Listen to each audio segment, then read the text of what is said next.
Magandang buhay mga paps, welcome back sa aking munting channel, si Mang Bonsai at iba pa. So, kumakailan lang mga paps, itong material na itong nasa harap nyo ay inaayos ko. Pero hindi ko na naipakita sa video mga paps. Kasi medyo dumapa ito mga paps. Sobrang wild, sobrang bigat. Bumagsak po ito dyan, nabuwal ito at bumagsak. Tapos yan po, napabayaan na. Sobrang wild, kaya medyo inayos ko ng konti, nag-setback ako. Tapos inayos ko yung pagkakatanim.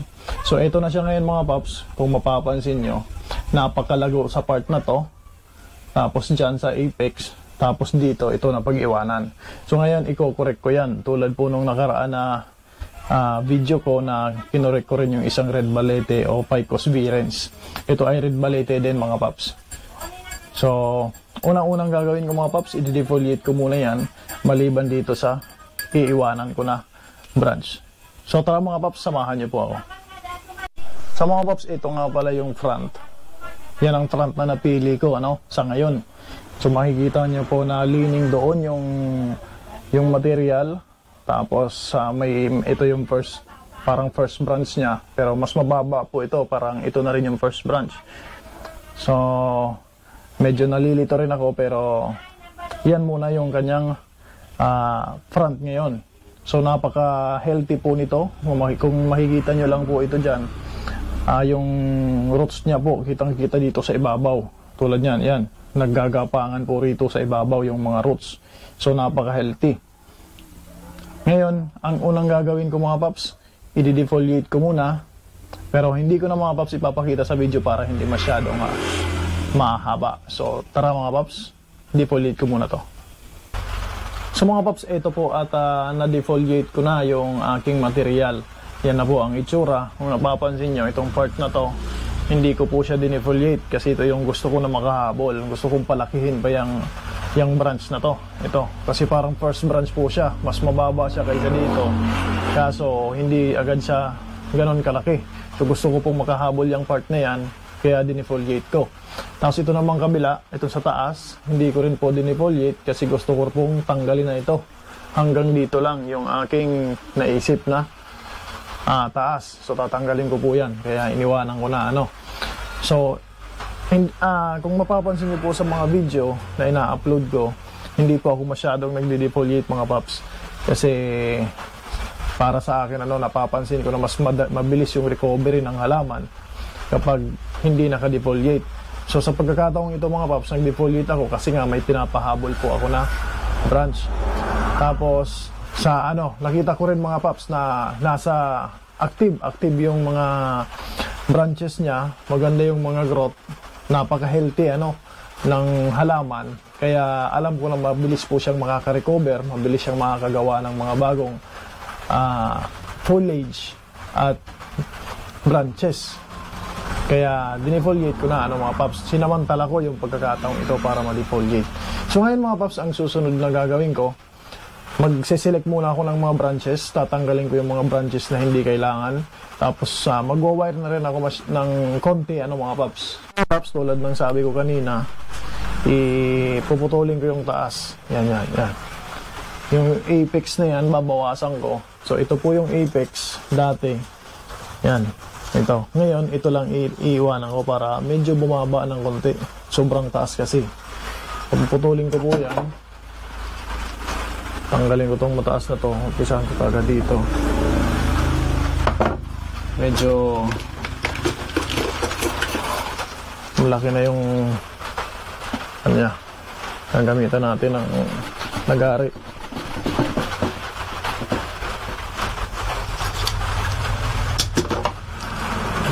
Kaya pa siguro nito mga paps. Yan. So malaking putol po ito mga paps. Kasi sa tingin ko parang sobrang taas Kaya bababaan ko ng konti. Pwede rin itong gawing cutting. Yan mga paps. So yan na po agad itsura niya. Ganyan na po kababa. Yan. So ito yung tinanggal ko. Yan. So malaki yung tinanggal ko. Ayan na po siya. So pwede sigurong gawing material to, gawing cutting. So, titingnan natin mga paps. So, ayan na po siya. Ngayon, magsiselect na ako ng branch dito sa baba. So mga paps, uunahin ko rin itong part na to. Tatanggalin ko na itong nasa ilalim. Kung makikita nyo naman to, merong separation itong dalawa na to. Tatanggalin ko na po itong sa ilalim. Masyado na silang madami sa part na yan, para mabawasan yung kaagaw nila sa nutrients. Ganon din po ito, nasa ilalim na to na. Tanggalin ko na yan. Ganon din po ito mga paps. Yan, nasa ilalim na yan. Tanggal na. Ito, wire ko na lang ito ng konti. Kung mapapansin nyo ito mga paps, mayroong dalawang mahaba rito. Yan, tatlo. Isa, dalawa, tatlo. So maganda sana yung separation niya, kaso ito naman doble na dito sa isa. So tatanggalin ko na to. Yan lahat, ito lang iiwan ko. Ito yung magiging branch papunta dyan, kasi para may tapering na din, no? Tanggal na to.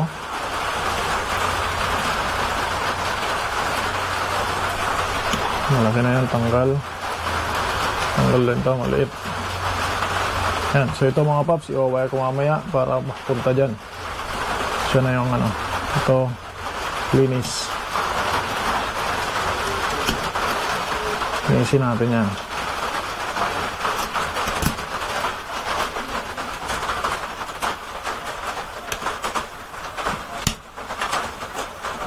Masyadong malaki itong branch ito.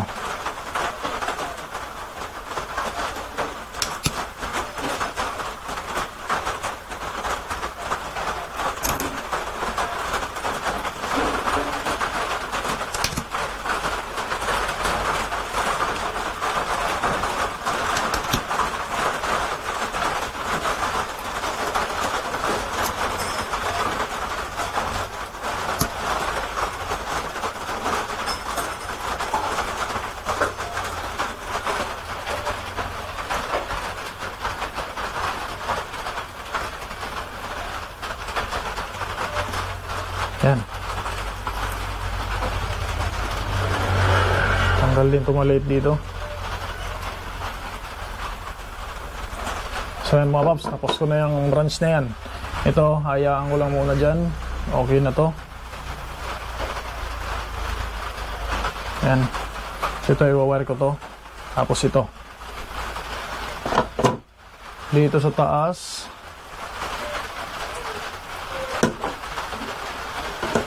Yan, i-wire ko muna to mga paps. So ito mga paps, at na-wire ko na itong part na to. Ngayon, i-bend ko lang konti. Yan, para mailagay sa pwesto. Yan. Tapos ito, i-bend ko rin.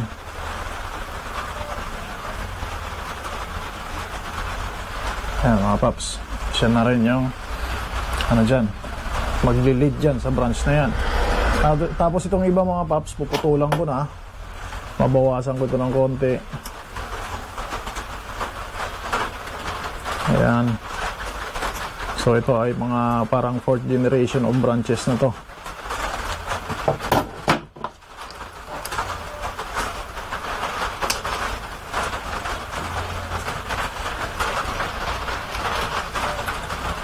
Ayan. So kung makikita nyo ito mga paps, itong part na to ay meron ng pads, ano? Yan, mabilis na na-develop itong part na to kasi meron po siyang gumawa siya ng sarili niyang ugat. Malapit na siya rito, malapit dito sa main trunk. Tapos gumawa pa siya ng sarili. So yan, kaya mabilis po itong mabuo. Puputulin na rin natin to. Yun. Ngayon mga paps, aakyat po tayo dito sa itong part na to. Ito mga paps, di ko na gagalawin. Di ko na muna to gagalawin. Dito na tayo sa part na to. Dito tayo sa part na to mga paps. Ito. So medyo, kung makikita nyo, iisa lang na branch. Namatay po yung nandito. Tapos kaya walang nabuo sa kanya, no? Nag-dieback sila. So ang gagawin ko, nakikita niyo po itong branch na to. Hindi ko po dinifoliate yung dulo kasi igagraph ko po siya dyan. Igagraph ko dito. Didikit ko yung ganyan. Ganyan po mga paps para magkaroon dyan ng branch. I-correct ko siya. So susugatan ko ito ng konti. Sugatan ko muna to para dumikit siya. So parang fusion ano mga paps, ipofuse. So proven ito mga paps, ano ito, kumbaga proven ko na yung ganitong style ng pag-graph ng pag-fuse ng branch. Nagawa ko na po ito mga paps kahit sa bougainvillea. Nakapag-graph na ako, kaya alam ko na effective yung ganitong style. So sinugatan ko muna mga paps. Ayan, sinugatan ko muna dyan para meron pagdikitan itong branch na to. Pagka lumaki po itong branch na to, didikit po yan dyan, mag-fuse yan. So grafting technique para maggawa ng ganyan po mga paps, ang branch. So tatalian ko muna to ng wire. O-wire ko muna pala, o-wire.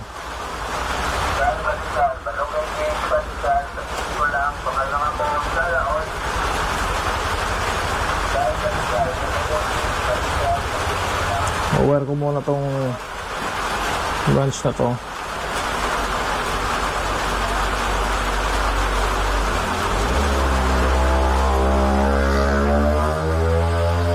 Ayan. Masyadong maulan mga paps, lakas ng ulan.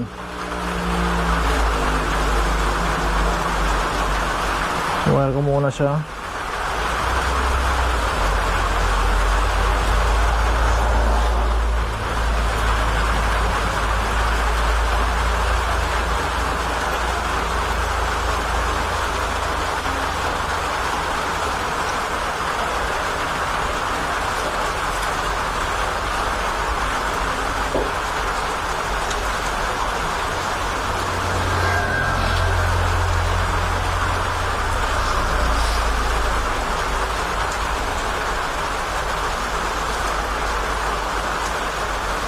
So ganyan mga paps. Tapos tatali ko po siya, ipipix ko siya ng wire.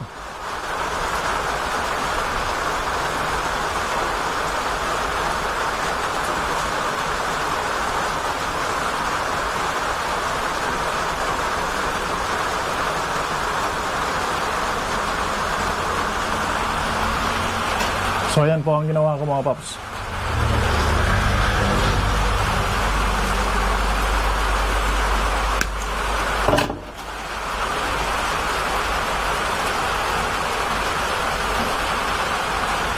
Ayan mga paps, yan po ang ginawa ko. Ito po ay lalaki itong branch na to, at di kalaunan ay didikit po yan dyan doon sa ginawa kong sugat. Habang na humihilom din po yung sugat dyan sa branch na yan, didikit po yan sila. Ganyan po.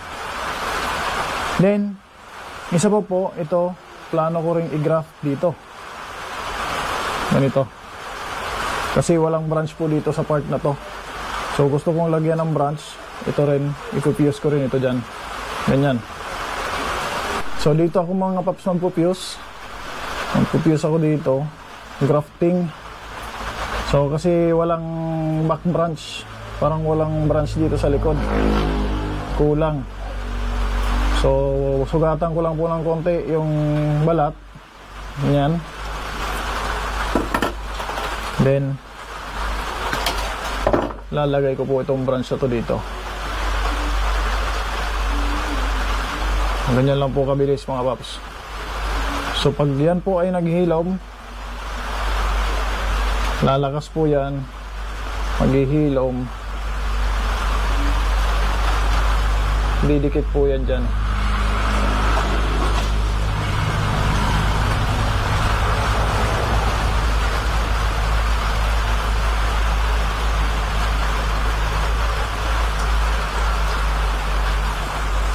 So eto na po.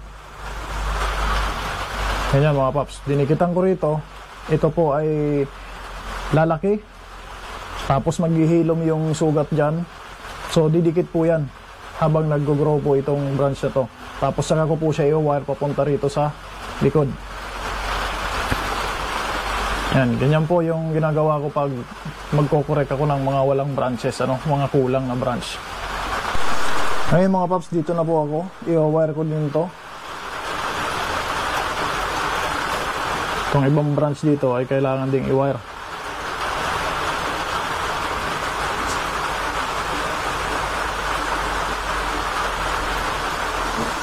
Sa tingin ko hindi na mga paps, hindi ko na muna i-wire to. Mag-setback na lang ako rito. Yan. Setback ko yung mga branch na yan. Setback din to. Then, ito yung kailangang i-wire. Ito po i-wire ko mga paps. Itong part na to.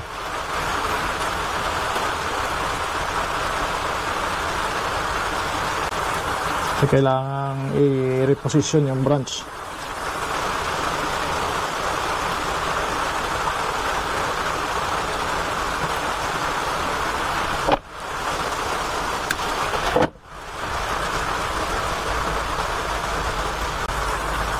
Yan, pipihitin ko lang po mga paps ng konti para maging sideways yung branching. And then, set back ito mga paps. Set back. Yan. Ito, set back din to.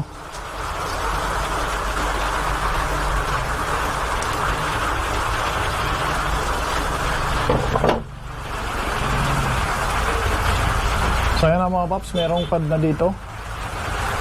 Part na yan. So sa apex, so yan na po ang itsura niya mga paps. Meron ng pad dito, meron na rin dito.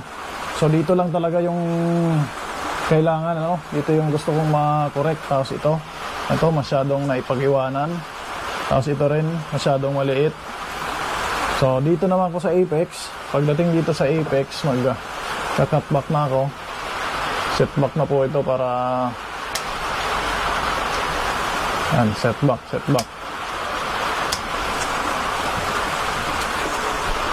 Hindi na ako siguro mag-wire mga paps.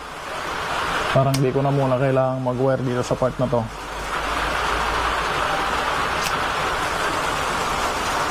So, yan, napakalaking pagbabago. So, sana maging successful itong mga fuse, mga grafting ko. Pero marami na rin ako nagawang graft, kaya alam ko mga 80% po yan magiging successful.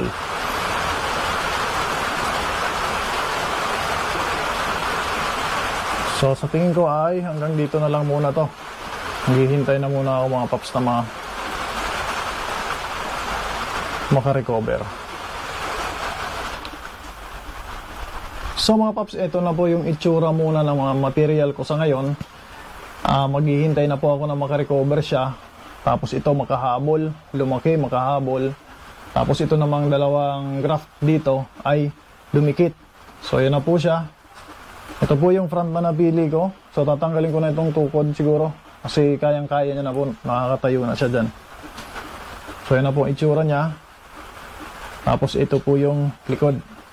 Yan po yung likod niya. So marami pong aerial roots. Yan, napaka-healthy.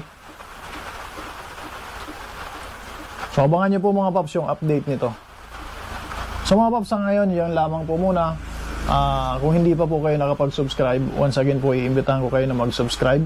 Click nyo po yung notification bell at share nyo na rin para makarating doon sa mga gumagawa pa ng bonsai na beginner din at yung mag-uumpisa pa lamang so mga katulad kong beginner din mga paps. So sana meron po ako na itulong sa inyo. So once again po, magandang buhay at happy bonsai.